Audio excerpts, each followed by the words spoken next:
Happy Sunday semuanya! Banyak orang bertanya-tanya, apakah pandemi yang kita hadapi adalah tanda kedatangan Tuhan Yesus yang kedua kali? Sebelum kita menjawab pertanyaan tersebut, kita harus mengerti bahwa kedatangan Tuhan Yesus dapat dibagi menjadi dua tahapan. Tahapan pertama adalah pengangkatan gereja atau yang sering kita sebut dengan rapture. Pada tahapan ini, Tuhan Yesus akan datang di awan-awan dan menjemput kita untuk bersama-sama dengan Dia.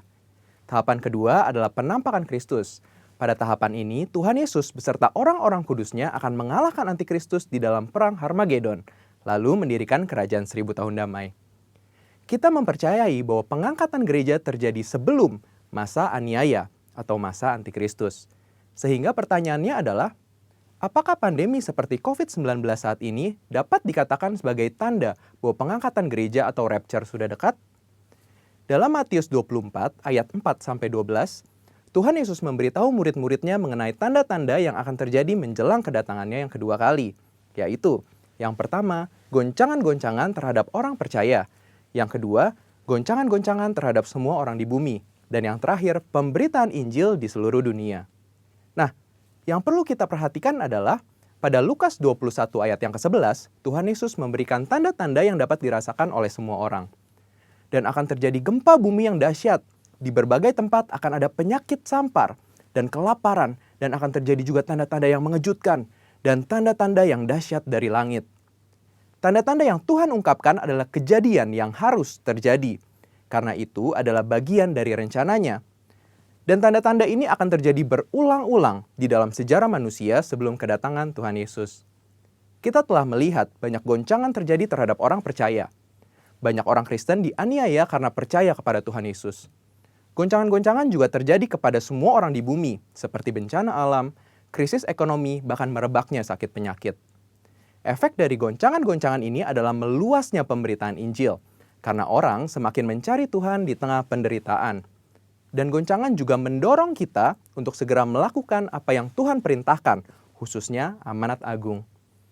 Dari pengertian ini, dapat kita simpulkan bahwa pandemi dapat dikatakan sebagai bagian dari tanda-tanda kedatangan Tuhan Yesus yang kedua kali. Saudara, yang perlu diingat adalah kita tidak dapat mengatakan bahwa setelah pandemi ini Tuhan Yesus pasti akan langsung datang. Tetapi, kita juga tidak bisa berkata bahwa sesudah pandemi ini Tuhan Yesus pasti tidak akan datang. Karena Tuhan Yesus jelas mengajar bahwa orang percaya tidak dapat menghitung atau menduga kapan waktu kedatangannya. Tidak ada yang tahu. Tetapi kita diminta untuk mempersiapkan diri menyambut kedatangannya. Mengenai kedatangan Tuhan Yesus yang kedua kali yang sudah amat dekat juga sudah disampaikan Roh Kudus sejak 2009 kepada Pastor Niko Nyotora Harjo. Roh Kudus menunjukkan dalam Yoel 2 ayat 28-32 bahwa akan terjadi pencurahan Roh Kudus juga goncangan-goncangan yang luar biasa. Akan tetapi melalui hal tersebut akan ada banyak orang berseru kepada Tuhan dan diselamatkan. Tahun 2013, Tuhan memberikan pernyataan melalui Pastor Niko bahwa yang dimaksud dengan pencurahan Roh Kudus adalah Pentakosta yang ketiga. Sejak saat itu, Pentakosta ketiga aktif disebarkan di mana-mana. Pastor Russell Evans dari Planet Shakers Church, Australia mendapat penglihatan bahwa Roh Kudus sedang dicurahkan di Indonesia. Ada kebangkitan jutaan anak-anak muda yang penuh Roh Kudus, yang cinta mati-matian akan Tuhan, dan akan melayani dengan cara yang belum pernah dilihat sebelumnya. Ini adalah jawaban doa bagaimana Pentakosta ketiga akan terjadi khususnya di Indonesia. Pentakosta ketiga juga diteguhkan oleh banyak hamba Tuhan baik dalam dan luar negeri di Empower 21, yaitu bahwa kegerakan ini akan lebih besar daripada pencurahan Roh Kudus di Azusa Street. Roh Kudus memberi pengertian bahwa Pentakosta ketiga akan menuntaskan amanat agung dan setelah itu Tuhan Yesus akan datang kembali. Kita percaya bahwa ini pasti terjadi. Kita dapat mengambil kesimpulan bahwa pandemi yang sedang terjadi hari-hari ini adalah bagian dari tanda-tanda penggenapan Pentakosta ketiga, di mana pencurahan Roh Kudus dan goncangan yang terjadi akan mengakibatkan banyak orang berseru kepada Tuhan dan diselamatkan. Artinya, amanat agung Tuhan sedang digenapi. So, setelah kita mengetahui hal tersebut, apakah yang harus kita lakukan untuk menyambut kedatangannya? Ada 4 hal, yaitu yang pertama, hidup berjaga-jaga, artinya hidup kudus di hadapan Tuhan dan di hadapan manusia. Yang kedua, Hidup siap sedia, artinya siap menyambut kedatangan Tuhan Yesus kapan saja. Yang ketiga, hidup setia, melakukan perintah Tuhan, artinya melakukan amanat agung Tuhan Yesus dengan Pentakosta yang ketiga. Dan yang terakhir, hidup intim dengan Tuhan, artinya banyak membaca, merenungkan, melakukan firman Tuhan, banyak memuji, menyembah Tuhan, dan banyak berdoa berbahasa roh. Saudara, walaupun pandemi COVID-19 mempunyai dampak negatif bagi dunia, tetapi jangan lupa, bagi kita yang percaya kepada Tuhan Yesus, pandemi ini adalah bagian dari tanda-tanda kedatangan Tuhan Yesus untuk menjemput kita, gerejanya. Mari persiapkan diri kita dan senantiasa menanti-nantikan kedatangannya. Haleluya! Tuhan Yesus memberkati. Haleluya, puji Tuhan. Mazmur 26 ayat 3 mengatakan, sebab mataku tertuju pada kasih setiamu dan aku hidup dalam kebenaranmu. Setiap kita, dimanapun kita berada, biarlah kita senantiasa mengecap dan melihat kebaikan Tuhan dalam hidup kita. Amin. Tinggikan namanya, muliakan Dia. Haleluya, beri kemuliaan bagi Tuhan. Glory, hosana bagi namanya yang kudus. Tepuk tangan bersama-sama. Biarlah hati kita percaya akan janjinya, akan kebenarannya. Nyanyikan pujian ini bersama-sama. Tuhanlah kekuatanku, Tuhanlah kekuatan dan mazmurku. Nyatakan dengan iman, Dia gunung batu dan keselamatan hanya padamu. Hatiku percaya, kami percaya padamu Tuhan. Kaulah menara dan kota perlindungan. Sama-sama bersyukur, come on. Ku mau selalu bersyukur, sebab cintamu padaku akan pernah berubah. Hatiku percaya, walau bumi berguncang, gunung-gunung beranjak, namun kasih setiamu tak pergi dariku. Ya Tuhan, hati kami percaya akan kebenaran-Mu Tuhan. Nyanyikan sekali lagi pujian ini bersama-sama yuk. Tuhanlah kekuatan dan mazmur, Dia gunung batu dan keselamatanku. Hanya padamu hatiku percaya. Kaulah menara, kaulah menara dan kota perlindungan. Nyanyikan bersama. Ku mau selalu bersyukur, sebab cintamu padaku takkan pernah berubah. Hatiku percaya, walau bumi berguncang, gunung-gunung beranjak, namun kasih setiamu. Lebih lagi bersyukur, come on. Ku mau selalu bersyukur, sebab cintamu padaku takkan berubah. Hatiku percaya, walau bumi berguncang, gunung-gunung beranjak, namun kasih setiamu tak pergi dariku. Tepuk tangan bersama-sama. Kami berikan segala kemuliaan bagi-Mu Tuhan, sebab kami percaya kepadamu, kepadamu Tuhan. Haleluya, haleluya. Terpujilah Tuhan selamanya. Kemuliaan bagi-Mu di tempat yang maha tinggi, Yesus Tuhan. Angkat tangan kita bersama-sama. Nyanyikan pujian ini. Ku mau selalu bersyukur, sebab cintamu akan berubah. Hatiku percaya, hatiku percaya, walau bumi berguncang, gunung-gunung beranjak,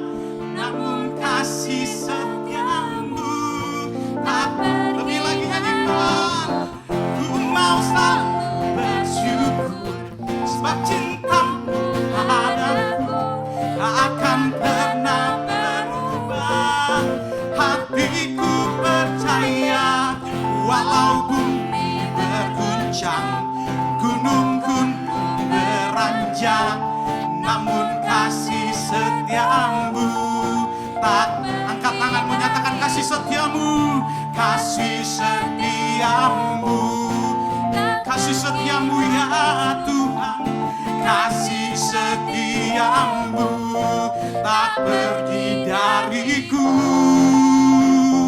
ya Tuhan. Terpujilah Engkau sebab kasih setiamu untuk selama-lamanya bagi setiap kami Tuhan. Sorakan haleluya, haleluya, haleluya.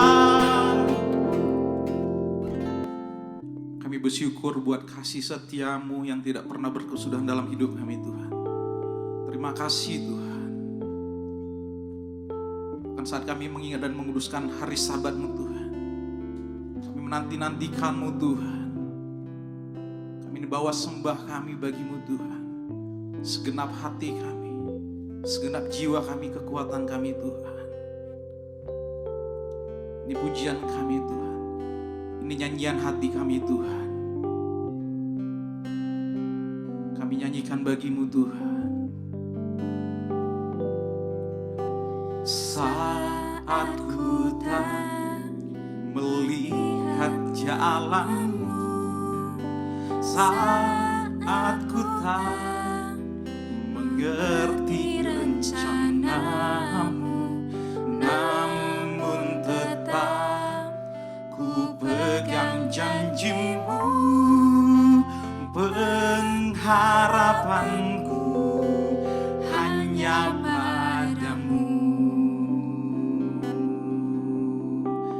Nyatakan pujian ini dari awal. Saat ku tak melihat jalan, kami percaya ya Tuhan. Saat ku tak mengerti rencana-Mu, namun tetap ku pegang janji-Mu, pengharapanku hanya Padamu.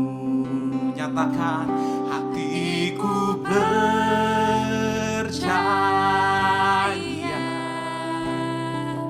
hatiku percaya, hatiku percaya,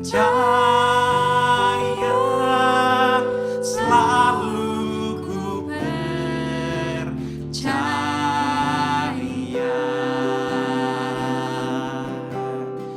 Mari wanita nyanyikan pujian ini. Saat ku tak melihat jalan, saat ku tak melihat biarlah tetap kami percaya Padamu Tuhan. jalan, Kami yakin Padamu Tuhan.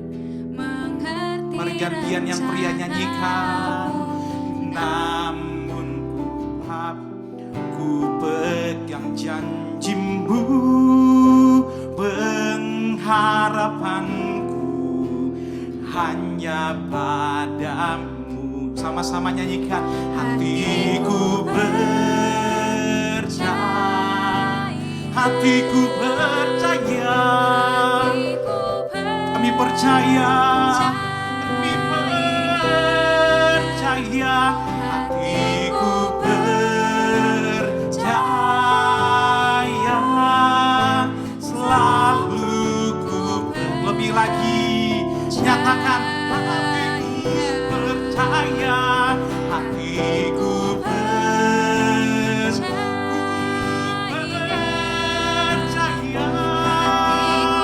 Padamu Tuhan, Padamu Tuhan, hatiku percaya,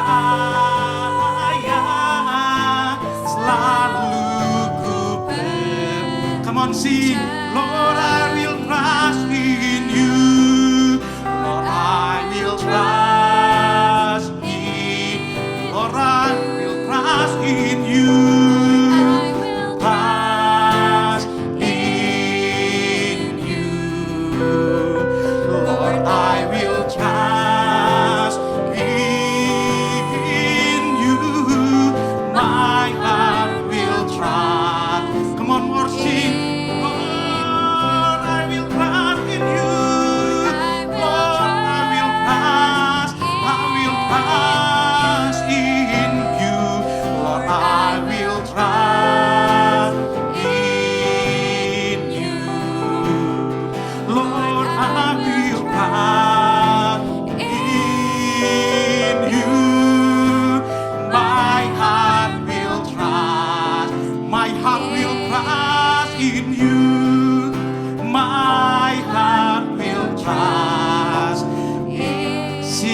My heart will trust, my heart will trust in you.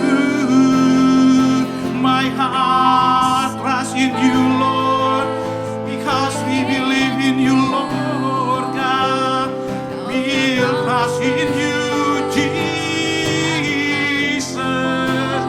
Huya rabasyandi, hiedek harabasyandi. Worship Him, worship Him. Huya rabataka rabasyandi. Hallelujah. Hosena, Hosena to you, Lord God. Bawa pujianmu, bawa sembahmu bagi Tuhan.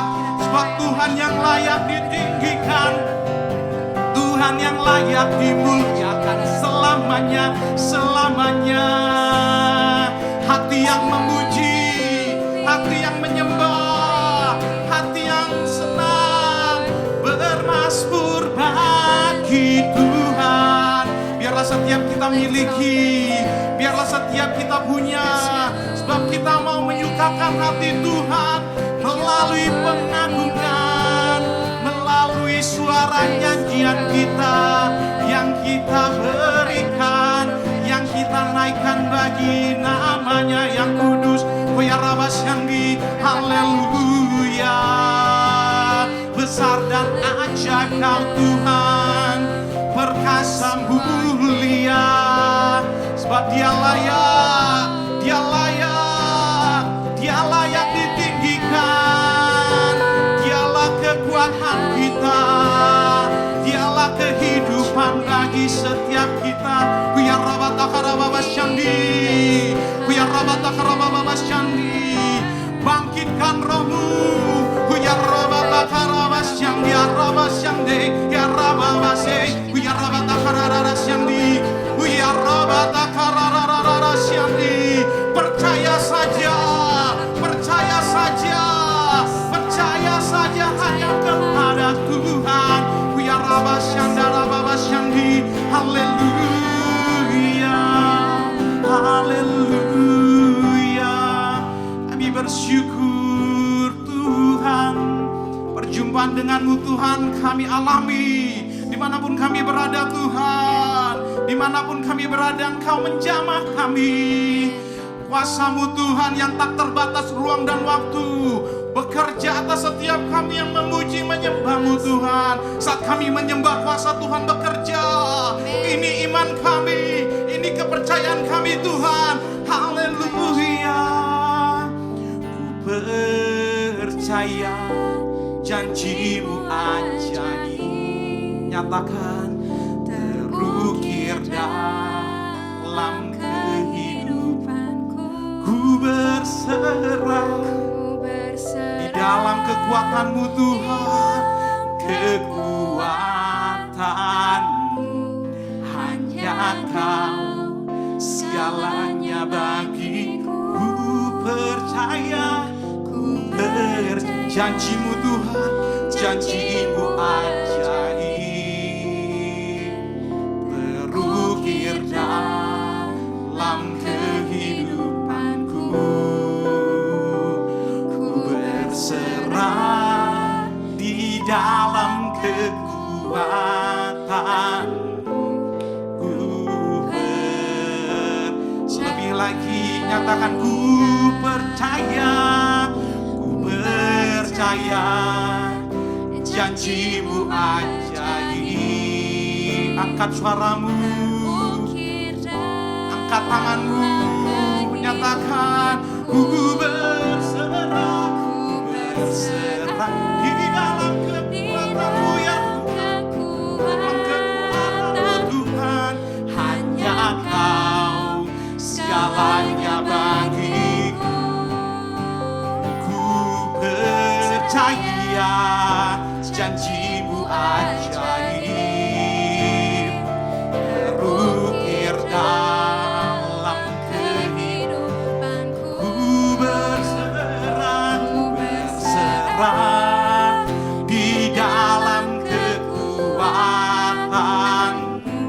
Ku percaya, nyatakan tak akan ku takut, tak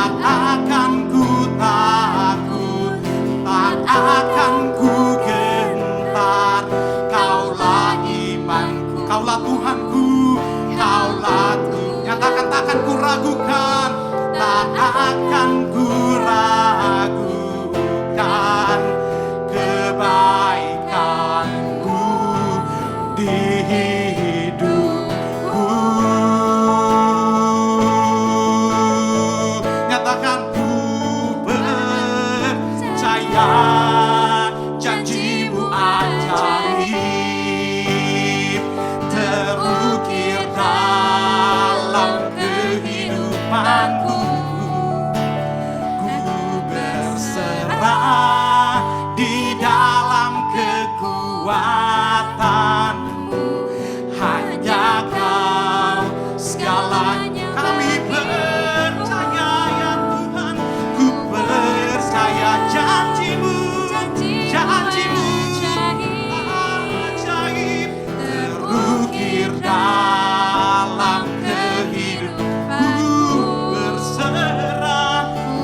Berserah di dalam kekuatan. Ku percaya ya Tuhan, sekali lagi nyatakan, ku percaya janjimu ajaib. Ku percaya janjimu ajaib. Kami percaya Tuhan, terukir dalam kehidupanku. Ku berserah di dalam kekuatanmu, hanya Kau segalanya bagiku. Percaya janjimu, janjimu ajaib ya Tuhan, terukir dalam kehidupan. Angkat tanganmu, nyatakan ku berserah, ku berserah di dalam kekuatan. Sungguh kami percaya Tuhan, ku percaya. Nyatakan ku berserah, ku berserah di dalam kekuatan.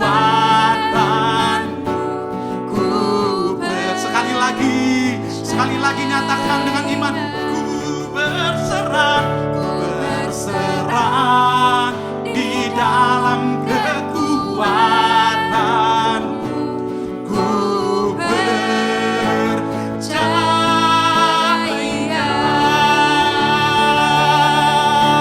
sungguh kami percaya. Nyatakan aku percaya, nyatakan Yesus aku percaya, Yesus aku percaya.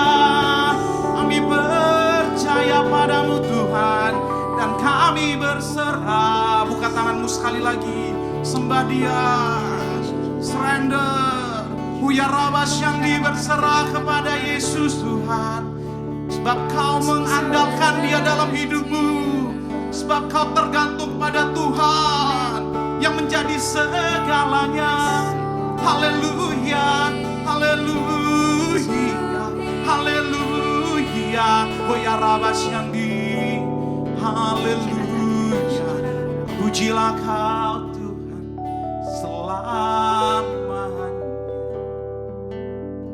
Amin. Shalom.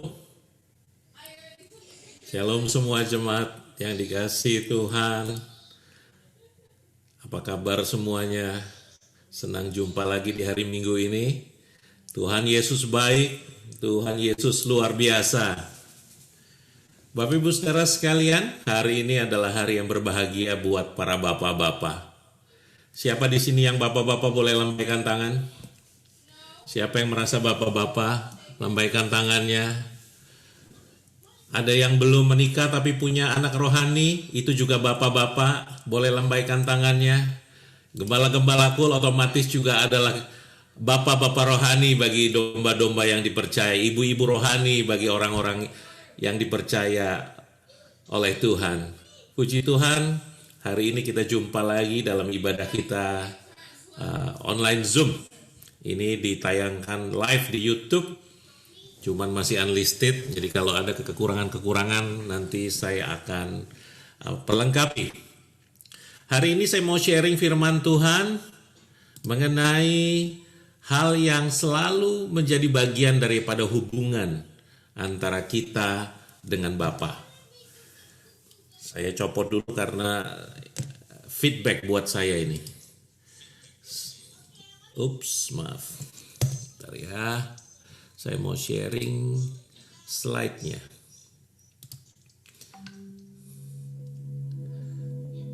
Semuanya lihat slide ini? Sorry, saya nggak kelihatan semuanya. Saya harus ambil gambar. Boleh bantu saya angkat jempol biar semuanya lihat slide-nya. Puji Tuhan. Ambience-nya kegedean nggak? Cukup? Hari ini kita berbicara mengenai who is your dad? Siapa bapamu? Ya, nggak kelihatan. Karena saya belum share ya screen-nya. Sabar ya. Ini saya khotbah dan operate sendiri, jadi agak bingung. Sudah kelihatan? Mantap. Slide-nya bagus. Tuhan Yesus yang berikan.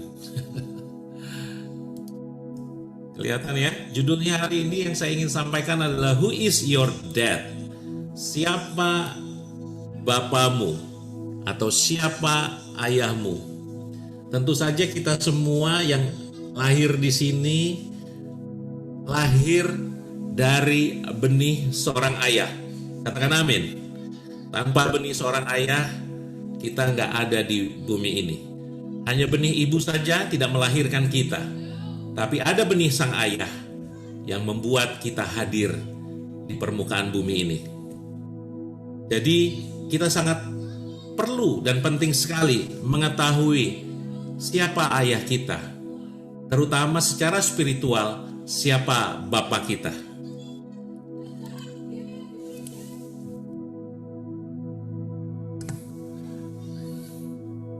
Hari ini kita akan baca kitab dari Yohanes 14 ayat 6 dan 7. Meskipun di mute, saya minta Bapak Ibu Saudara sekalian kita akan baca sama-sama dengan suara yang keras di rumah masing-masing sehingga bisa terdengar oleh kuping sendiri. Jangan membaca firman dalam hati. Ayatnya berkata firman timbul dari pendengaran. Jadi kupingnya yang mendengar. Bagaimana Pak kalau orang itu tidak bisa mendengar? Pakai bahasa isyarat, itu adalah bagian pendengaran buat mereka. Amin.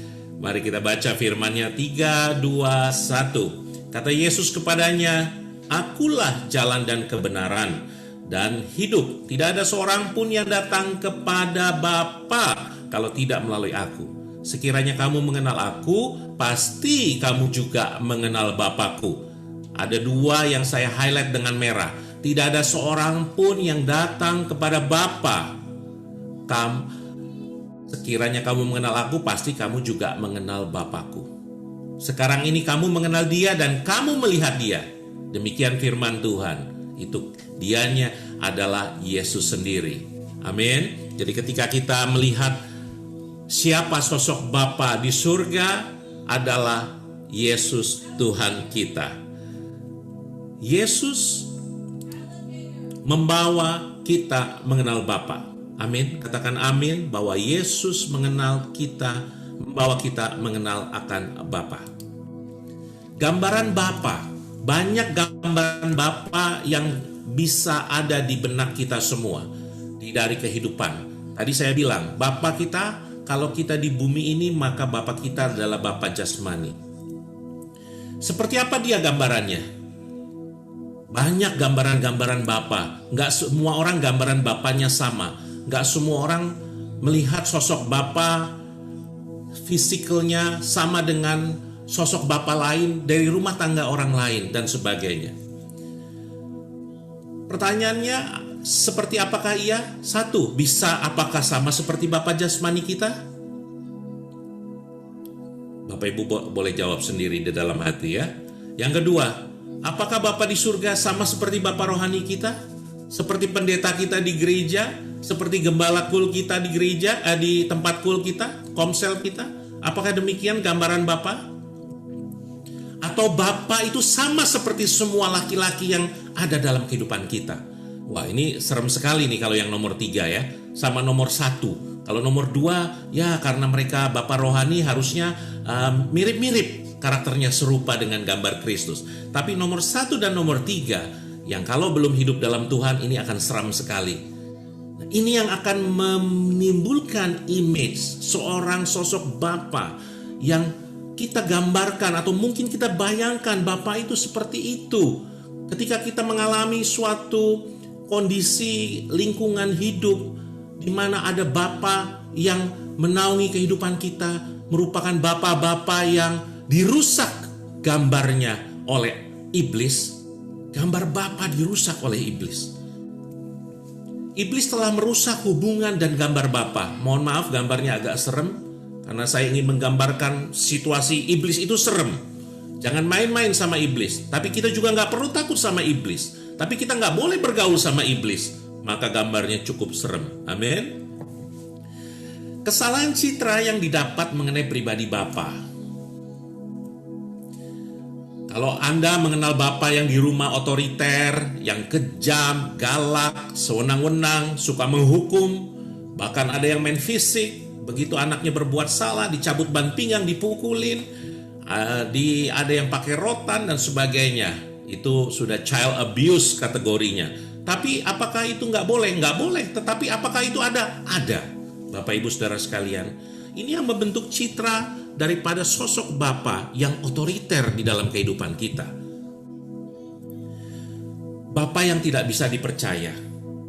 Kalau bapa itu nggak sering janji, nah nanti kalau kamu lulus sekolah atau kalau kamu tes hasilmu bagus, papa belikan sepeda baru ya. Tujuannya baik untuk merangsang anak itu belajar. Tapi kenyataannya ternyata bapak itu berjanji tapi tidak menepati. Apakah itu sosok Bapa yang bisa ada di dalam diri kita? Oh ternyata Bapa itu sosok Tuhan itu, Allah Bapa itu sama nih kayak Bapa di bumi. Tidak bisa dicaya. Yang ketiga, tidak pernah menghargai. Mau anaknya pinter, mau anaknya melakukan sesuatu yang positif, Bapa tidak pernah berkata, "Nak, kamu hebat. Nak, kamu baik. Nak, Papa bangga. Nak, Mama bangga." Nggak pernah mendengar kata-kata itu di dalam kehidupan kita. Yang keempat, sosok Bapa tidak pernah ada ketika dibutuhkan. Bapak Ibu Saudara sekalian, saya pernah mengalami suatu posisi yang seperti nomor 4 di dalam kehidupan keluarga kami. Kenapa? Saya merasa saya bertindak benar, yaitu saya kerja keras. Alasannya benar toh, kerja keras untuk menghidupi keluarga. Saya tidak pernah hadir atau jarang hadir di dalam kehidupan anak-anak saya ketika mereka sedang bertumbuh. Itu saya sadari setelah pengenalan hidup saya akan Tuhan yang merubahkan pola kerja saya. Jadi bapak-bapak yang ada yang mendengarkan hari ini, sadarlah bahwa sosok Anda dibutuhkan di dalam keluarga. Anda mewakili citra seorang Bapa di surga. Ketika anak-anak Anda, istri Anda butuh, Anda ada di sekitarnya.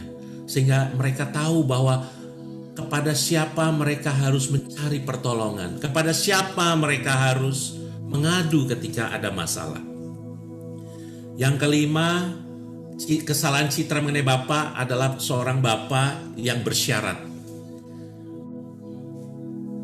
Jelas kalimat ini bersyarat. Anda berbuat baik, maka Anda begini, Anda begitu, Anda begini, Anda begitu. Ini adalah sosok-sosok yang dirusak iblis. Citra-citra, bukan sosok, citra-citra yang dirusak iblis mengenai pribadi seorang Bapa. Kenyataannya tidak seperti ini Bapa kita di surga. Ini hanya sebagian poin-poin yang saya bisa sharingkan. Masih banyak lagi poin-poin yang bisa kita dapatkan pengenalan ciri akan Bapa kita. Saya masuk, yang keenam adalah sulit berkomunikasi. Ada banyak di luar sana, tidak ada di sini, tidak ada di layar Zoom ini, tidak ada di rumah tangga kita. Bapa tidak bisa berkomunikasi dengan anak. Anak tidak bisa berkomunikasi dengan Bapa. Hubungannya putus. Kenapa? Karena Bapa memakai metode-metode yang tidak bisa diterima anak. Atau anak berperilaku tidak menghormati orang tua. Sehingga suatu saat mereka memutuskan untuk tidak berbicara lagi. Banyak kesaksian hamba-hamba Tuhan. Saya pernah dengar kesaksian seorang hamba Tuhan yang mengatakan bahwa hubungan dengan papanya rusak. Papanya tidak pernah mengenal sosok kakeknya, sehingga papanya belajar dari apa yang dia mampu. sehingga papanya tidak bisa menerapkan apa yang baik ke dalam anaknya. Anaknya melakukan pergaulan-pergaulan yang di luar daripada kehendak Tuhan, sehingga hubungan makin lama makin rusak karena iblis masuk di dalamnya, merobek-robek hubungan, membuat gap di dalam hubungan, sehingga bapaknya tidak bisa lagi berkomunikasi dengan anak. Ngomong sedikit baru 2 kata, emosi. Begitu pula anaknya, dengar papanya, langkah kaki papanya lewat saja, mungkin sudah menghilang, sudah menghindar. Nggak mau ketemu papa, pasti nanti dimarah.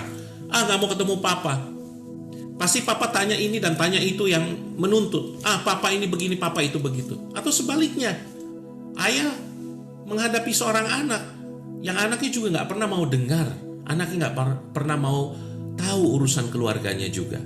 Hal-hal seperti inilah yang dirusak oleh iblis, Bapak Ibu Saudara sekalian. Gambaran Bapa yang benar itu seperti apa? Hari ini kita diingatkan Tuhan lagi, bagaimana kita harus merubah dan memulihkan image daripada gambaran Bapa yang seharusnya. Di dalam Yohanes 14 ayat 9, demikian bunyi firman Tuhan, kita baca sama-sama yang keras, 3, 2, 1. Kata Yesus kepadanya, telah sekian lama aku bersama kamu, Filipus, namun engkau tidak mengenal aku. Barang siapa melihat aku, kata Tuhan, ia telah melihat Bapa. Bagaimana engkau berkata, tunjukkanlah Bapa itu kepada kami. Jadi Bapak Ibu Saudara sekalian, barang siapa melihat Yesus, tahu sifat Yesus, karakter Yesus, ia telah melihat sosok Bapa di surga. Ia telah melihat apa yang Bapa mampu dan bisa lakukan di dalam kehidupan setiap anak-anaknya. Beberapa hal saya gambarkan dalam 9 hal sosok Bapa yang benar. Kita tahu Ia adalah pencipta, Ia yang menciptakan kita menurut gambar dan rupa Allah, dengan kebebasan untuk memilih apakah mau menanggapi kasih-Nya. Luar biasa. Saya pernah sharingkan ini beberapa waktu lalu, mungkin 1 tahun lalu atau 2 tahun yang lalu. Hal yang juga merupakan grace daripada Tuhan, kasih karunia Tuhan. Tuhan tidak pernah mencabut free will dari setiap anak-anaknya. Betapa berbahayanya hal ini. Ketika saya bilang ke anak saya, misalkan saya memberikan kepercayaan kepada mereka, dan mereka bebas-bebas katakan, "Nak, ini uang buat kamu, ada $100.000. Kamu pakai boleh untuk apa saja." Kalau itu anaknya melakukan pilihan yang tidak berkenan atau salah di luar daripada firman Tuhan, Bapa tidak pernah cabut $100.000 itu. Itulah free will kita yang Tuhan berikan. Ia adalah Sang Pencipta. Bapa kita adalah pencipta kita. Kita diciptakan menurut gambarnya. Yang berikutnya, Bapa itu adalah seorang pemelihara yang membutuhkan kita, memenuhi kebutuhan kita secara jasmani, emosional, mental, spiritual. Bapak-bapak di rumah sana, di tempat masing-masing, Anda adalah imam di dalam keluarga Anda. Berperilakulah sebagai kepala keluarga. Anda harus mengambil posisinya di mana Anda harus berada. Anda bukan sebagai orang yang yes ketika ada diskusi dalam keluarga, tetapi Anda juga mempunyai otoritas untuk memimpin anak-anak dan istri Anda di dalam kehidupan spiritualnya.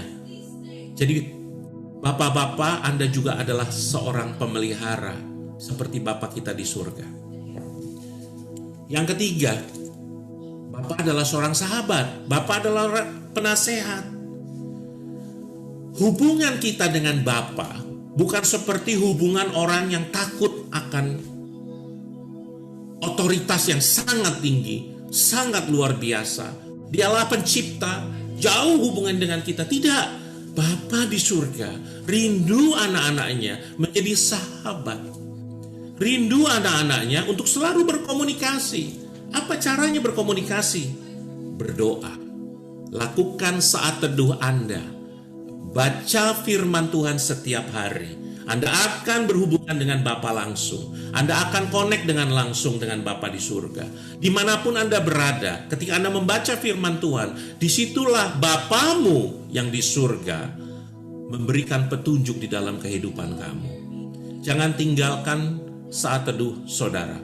Sangat penting sekali Bapak Ibu Saudara sekalian. Saat teduh itu adalah momentum kita berhubungan dengan Bapa kita, berkomunikasi.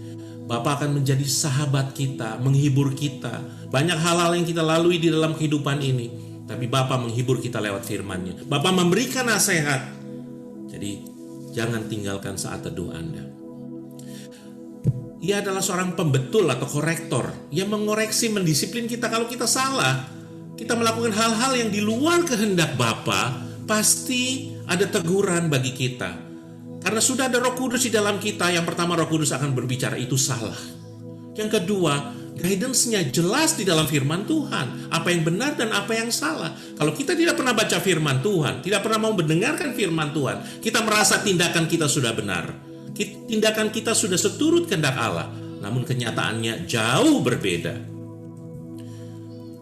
Bapa adalah seorang penebus. Banyak kesalahan anak-anak yang sudah dimaafkan. Seperti Bapa di surga mengirimkan Tuhan Yesus, jelas Dia adalah seorang penebus yang akan mengampuni kesalahan kita semua. Tuhan adalah penyayang dan pengasih. Dia panjang sabar, berlimpah kasih setianya. Sejauh timur dari barat, demikian dijauhkannya daripada kita pelanggaran kita. Seperti Bapa sayang kepada anaknya, demikian sayang kepada orang-orang yang takut akan Dia. Amin. Yang keenam, Bapa adalah seorang penghibur. Dia yang mengasihi kita dan menghibur kita kepada saat kita susah. Bapa kita selalu menghibur kita. Ketika Tuhan Yesus naik ke surga, apa yang dikatakan? Aku akan mengirimkan Roh Kudus bagimu, yang akan menghiburmu dan menyertaimu. Amin. Yang berikutnya, Dia adalah pembela dan pembalas. Bukan dalam arti kalau kita punya musuh, Tuhan akan hukum musuh kita langsung seperti keinginan kita. Bukan seperti itu. Tapi yakinlah bahwa anak-anak Tuhan dibela Tuhan. Betapa banyak kehidupan kita di sekuler sana atau di luar sana, ketika kita melakukan kegiatan usaha atau bekerja, Anda mengalami tekanan-tekanan demi tekanan daripada lingkungan pekerjaan Anda. Tapi Bapa membela Anda. Ingat itu, Bapa hadir di dalam kehidupan Anda. Pelindung, Dialah yang ingin membebaskan kita dari segala ilah palsu sehingga Ia dapat menjadi Bapa kita. Amin. Yang selanjutnya yang kesembilan, mengasihi. Dialah yang akan memperdulikan para anak yatim dan janda. Mazmur 68 ayat 6 sampai 7. Sekarang saya mau masuk di dalam perumpamaan anak yang hilang. Tadi sudah jelas buat Bapak Ibu Saudara sekalian gambaran Bapa di surga. Berbeda dengan apa yang kita alami saat ini. Ingat, Bapa di surga ada 9 poin yang tadi saya sampaikan. Sekarang kita ingat cerita mengenai perumpamaan anak yang hilang. Saya mau minta bantuan Bang Gusnadi untuk membacanya bergantian dengan saya. Mic-nya bisa dibuka, jadi kita bisa bergantian. Amin. Bang Gusnadi sudah ready? Yes.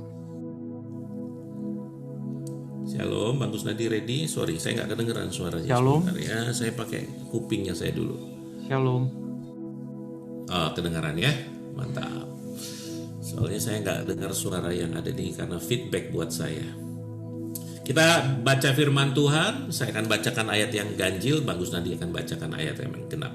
3, 2, 1. Yesus berkata lagi, ada seorang mempunyai 2 anak laki-laki.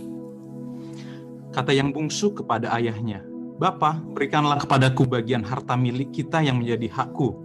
Lalu ayahnya membagi-bagikan harta kekayaan itu di antara mereka. Beberapa hari kemudian anak bungsu itu menjual seluruh bagiannya itu, lalu pergi ke negeri yang jauh. Di sana ia memboroskan harta miliknya itu dengan hidup berfoya-foya.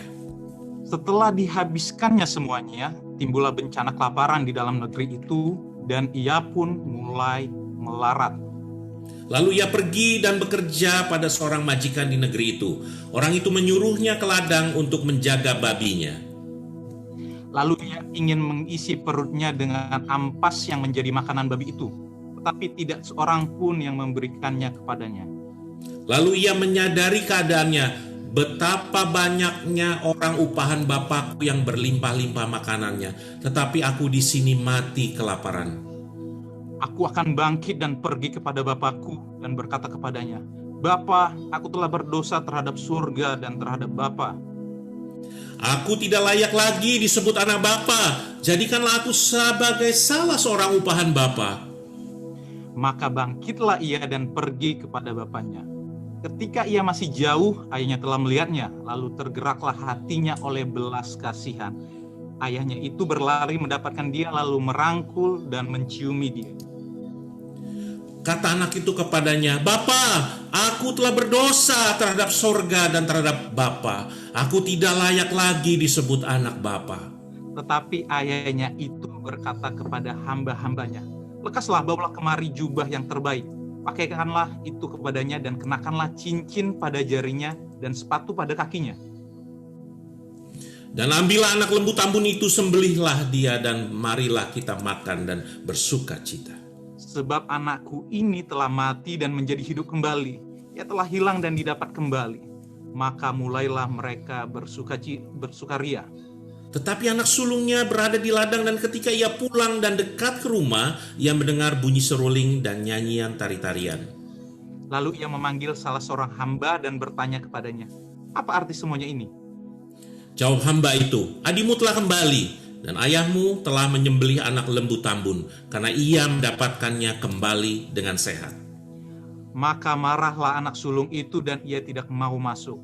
Lalu ayahnya keluar dan berbicara dengan dia. Tetapi ia menjawab ayahnya, katanya, telah bertahun-tahun aku melayani Bapa dan belum pernah aku melanggar perintah Bapa. Tetapi kepadaku belum pernah Bapa memberikan seekor anak kambing untuk bersuka cita dengan sahabat-sahabatku. Tetapi baru saja datang anak Bapa yang telah memboroskan harta kekayaan Bapa bersama-sama dengan pelacur-pelacur. Maka Bapa menyembelih anak lembu tambun itu untuk dia. Kata ayahnya kepadanya, anakku, engkau selalu bersama-sama dengan aku, dan segala kepunyaanku adalah kepunyaanmu. Kita patut bersuka cita dan bergembira karena adikmu telah mati dan menjadi hidup kembali. Ia telah hilang dan didapat kembali. Amin. Bapak Ibu Saudara sekalian, apa yang telah disampaikan di dalam perumpamaan anak yang hilang ini, inilah sosok gambaran Bapa. Ketika Bapa mendapatkan anaknya yang pergi meninggalkan dia. Ketika Bapa mendapatkan anaknya punya pola pikir sendiri. Bayangkan hal ini sama seperti kehidupan kita. Betapa banyak kita melakukan apa yang dilakukan oleh anak sulung ini, anak bungsu ini. Bapak Ibu Saudara sekalian, betapa kita, kalau boleh dibilang, sangat kurang ajar kepada Tuhan. Maafkan kata-kata saya. Tapi ini kenyataan yang sebenarnya. Kita sebagai anak bungsu yang kurang ajar. Ketika kita belum punya apa-apa, kita cari Tuhan. Ketika kita belum bisa apa-apa, kita cari Tuhan sungguh-sungguh. Bapa memberikan berkatnya kepada kita. Kita minta, Bapa, saya butuh ini dan butuh itu, berikan kepada saya. Setelah semuanya diberikan oleh Bapa, karena Bapa begitu sayang, begitu mengasihi kita, Dia pasti akan menjaga kita anak-anaknya. Dia memberikan apa yang kita butuhkan. Kita lalu pergi ke dunia. Kita pakai semua berkat yang kita miliki dari Bapa kita. Kita berfoya-foya dengan berkat yang kita ada di tangan kita saat ini. Kita melakukan hal-hal yang mendukakan hati Tuhan. Melakukan hal-hal yang salah di mata Tuhan. Maaf Bapak Ibu Saudara sekalian. Kalau kita lihat daripada cerita perumpamaan anak yang hilang ini. Apa yang dialami oleh si bungsu? Mau makan ampas babi saja sudah tidak ada. Tidak ada yang kasih. Apakah Apakah Bapak Ibu Saudara sekalian dan saya berani menghadapi situasi seperti ini? Ketika kita mendapatkan berkat dari Tuhan, kita lari dari Tuhan. Iblis kerjanya adalah penipu, pencuri, dan pembinasa. Apa yang bukan dari Tuhan, yang kita lakukan bukan seturut kehendak Tuhan, satu saat akan hilang sekejap. Setelah itu apa yang kita lakukan? Apakah kita memiliki respon yang sama seperti anak yang hilang? Kita balik kepada Bapa, kita berlari kepada Bapa. Bapa, ampuni aku adalah anak yang berdosa. Aku tidak pantas lagi Engkau anggap sebagai anak. Jadikanlah aku budakmu saja, Bapa. Apakah itu yang akan kita hadapi dan akan kita alami? Bapak Ibu Saudara sekalian, ingatlah apa yang Anda miliki, apa yang Anda punyai sekarang, bukan karena kerja Anda semata, tapi berkat Tuhan yang menyertai. Hari ini kita diingatkan bahwa mindset kita, pola pikir kita harus benar di hadapan Tuhan. Hubungan kita harus pulih. Kita harus melihat sosok Bapa yang bukan Bapa yang kejam, bukan Bapa yang melakukan hal-hal yang salah. Bapa yang pergi meninggalkan mama, anak yang hanya hidup berdua dengan mama saja, dibesarkan oleh mama. Banyak cerita di sana ketika ada ayah yang tidak bertanggung jawab keluar dari rumah tangganya, pergi keluar, berjalan bersama perempuan lain. Ibu yang membesarkan. Anak itu sudah kehilangan sosok bapa. Anak itu sudah tidak mengalami kasih bapa lagi dalam kehidupannya.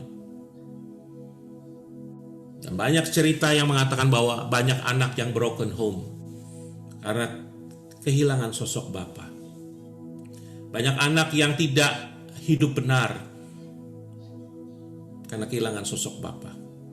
Bahkan dosa ini menjadi turun-temurun. Ketika dia menjelang usia dewasa dan menikah, sang anak seumpamanya anak laki-laki dan menikah kembali, dia lihat sosok bapaknya yang di bumi seperti ini. Dia lihat papanya waktu ada bersama dengan mamanya, sering mukulin mamanya. Dia lakukan hal yang sama berulang kepada istri yang dicintainya. Istri yang dianggap dia akan senangkan hidupnya. Tapi yang diulang lagi adalah kelakuan papanya yang memukuli mamanya. Banyak cerita-cerita seperti ini, dan ini bukan dongeng Bapak Ibu Saudara sekalian. Ini nyata di dalam kehidupan. Ini adalah kutuk. Ini adalah dosa yang menurun di dalam keturunan kita. Patahkan. Hari ini diingatkan oleh Tuhan bahwa hubungan antara kita dengan Bapa di surga harus pulih. Karena Bapa di surga adalah Bapa yang mengasihi kita, bahkan menebus dosa kita sebelum kita mengenal Bapa. Dia telah mati di kayu salib menebus dosa kita semua. Apapun yang kita telah lakukan, apapun yang sejelek apapun yang kita lakukan, Bapa sudah menebus dosa kita melalui kematian Tuhan Yesus, melalui penumpahan darah oleh Tuhan Yesus. Jangan sia-siakan pengorbanan Tuhan Yesus dan korban persembahan dari Bapa kepada kita semua anak-anaknya yang dikasihinya. Bahwa darah Yesus di kayu salib sangat mahal harganya. Pulihkan hubungan. Anak-anak yang melihat sosok Bapanya bukan seperti Bapa di surga. Jangan menilai bahwa Bapa di surga juga seperti itu. Berdoa, ikuti firman Tuhan sepenuhnya. Minta kekuatan dari Tuhan untuk memulihkan hubungan anak-anak dengan orang tua, dengan ibu, dengan ayah. Di dalam suatu pemulihan,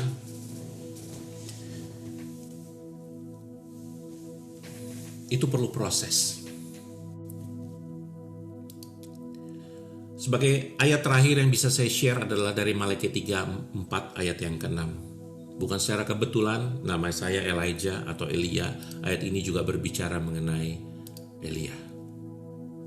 maka ia akan membuat hati bapa-bapa berbalik kepada anak-anaknya, dan hati anak-anaknya kepada bapa-bapanya, supaya jangan aku datang memukul bumi sehingga musnah. Bapak Ibu Saudara sekalian, hari ini kita diingatkan mengenai apa yang terjadi di dalam kehidupan kita. Kita harus kembali memulihkan hubungan kita dengan Bapa di surga. Caranya bagaimana? Caranya bagaimana? Saya kasih tipsnya. Ada 2 kata ajaib yang memulihkan. Ada 2 kata yang ajaib yang memulihkan. Ini bisa kita lakukan semua. Ini bukan sesuatu yang impossible.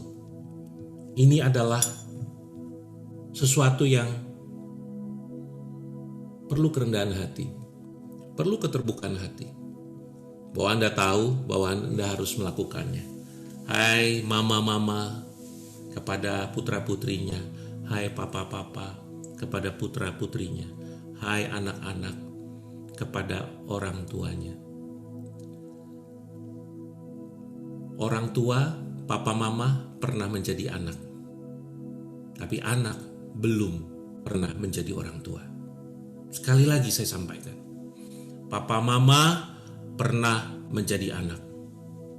Anak belum pernah menjadi orang tua. Yang dewasa, yang mengerti akan 2 statement ini, renungkan dan lakukan. Apa itu kata yang memulihkan? Maafkan saya. Maafkan saya. Apakah hanya orang tua yang minta maaf kepada anak? Apakah hanya anak yang minta maaf kepada orang tua? Kalau hari ini ada di sekitar saudara sekalian di rumah, ada hubungan yang belum pulih, saya mau berdoa buat Bapak Ibu Saudara sekalian.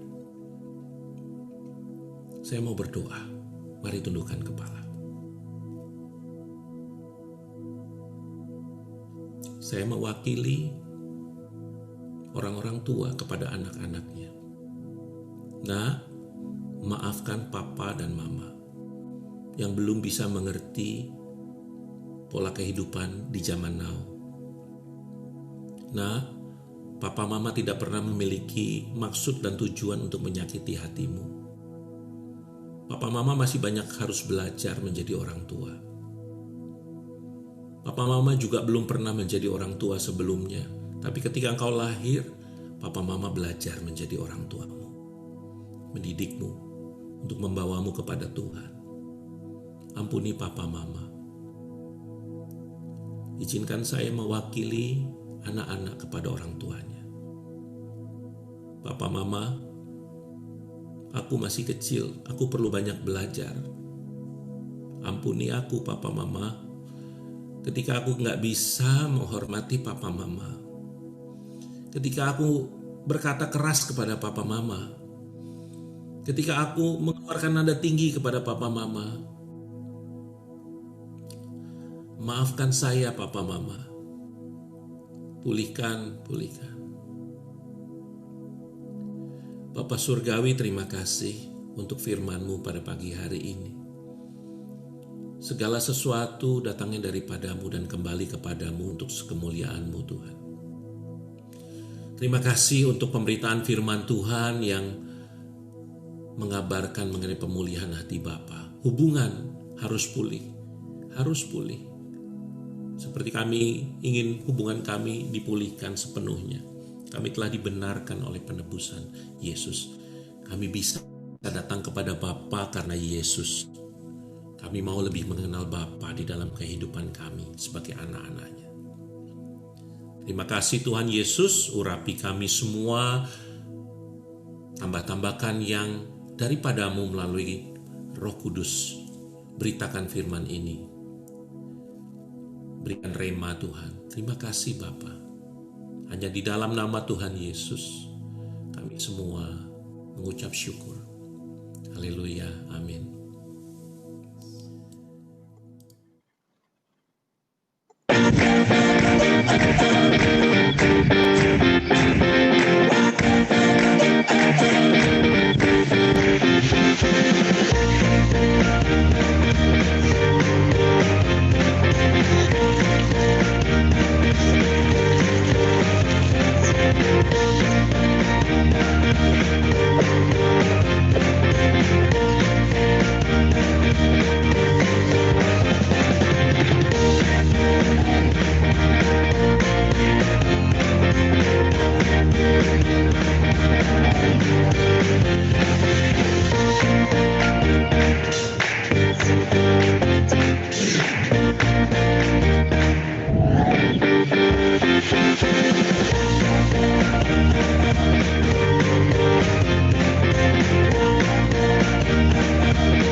Meme, can you say I love you, Daddy? No.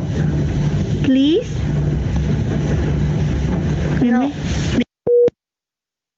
Daddy will give you chocolate. You want chocolate?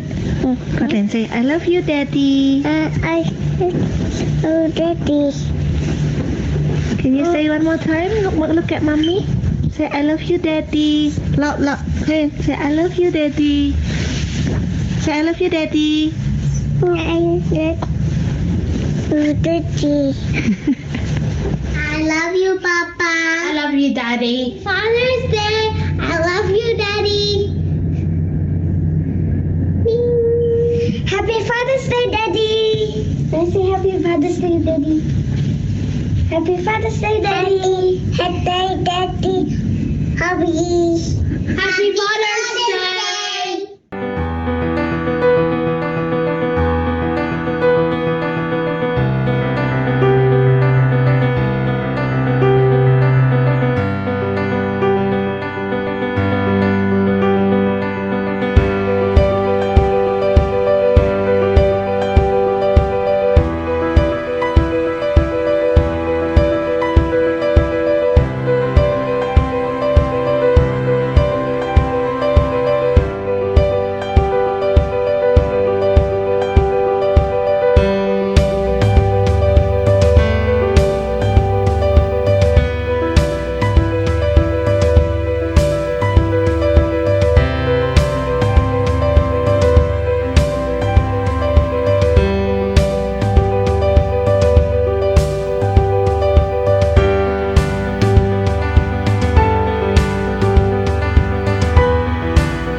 sakit